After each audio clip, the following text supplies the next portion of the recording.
បាទសួស្តីបងបងទាំងអស់គ្នាថ្ងៃនេះខ្ញុំមានឈុតធុងបាសមួយឈុតរបស់ដែលខ្ញុំប្រើខ្លួនឯងបន្តរងថ្ងៃហ្នឹង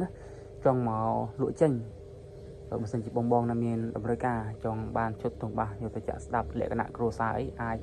មើលវីដេអូនេះលេងបានណាបងបងហ្នឹងហើយបងបងឈុតនេះគឺស្អាត 2x2 បងបងមានថាសាប់2ហើយនឹងសង2ប្រភេទនេះគឺប្រភេទធុង Turbo បងបងធុង Turbo បងបងអាចមើលបានសាច់ថ្នាំគឺនៅស្អាតបែបចឹងបងបងស្អាតហើយធុងសងឡាញ់រ៉េនេះក៏ស្អាតដែរទាក់ទងទៅនឹងអបឡាសងខ្ញុំប្រើ Monster Sound 3ទឹកក៏65ហើយនឹង Equi POYO ហើយចំពោះធុងសាប់វិញពីក្រាបនៅខាងក្រោមនេះChallenger បង Challenger 5ទឹកក៏100ក្នុងមួយក្រាបកម្លាំងរបស់វា 1500 វ៉ាត់ហ្នឹងហើយបងបងហើយនឹងប្រភេទគ្រឿងចាក់ទៅនឹងគ្រឿងចាក់គឺយើងមាន mixer ទីមាន pre mixer នេះមួយដើម pre mixer នេះគឺ4 channel បងបងមាន graphic នៅក្នុងនឹងមួយ aim ហើយមាន echo មាន reverb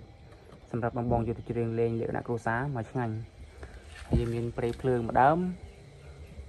ហើយនឹង crossover 2ច្រកក្បាល microphone ហើយនឹង ampli CR 20 ampli CR 20នេះគឺយើងអូសមកខាងសាប់មកខាងសងបងបងខាងសាប់មកខាងសងបើសិនយើងពេញកម្លាំងរបស់វា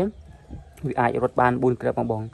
ប្រាប់ទឹកក៏100លេខបាន4គ្រាប់មកខាង2ហ្នឹងហើយបងបងអាចមើលលេងបានមើលមកជុំបាន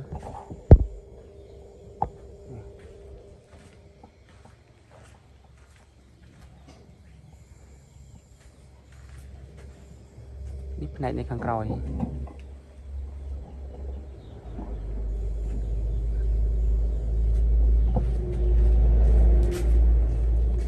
បើសិនបងបងមានតម្រូវការ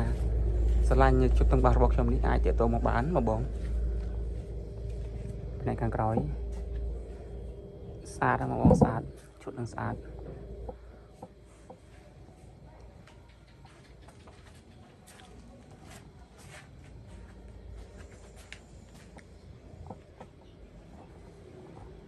អរគុណច្រើនបងមានតម្រូវការអាចទាក់ទងមកបងប្អូនបានណាអរគុណ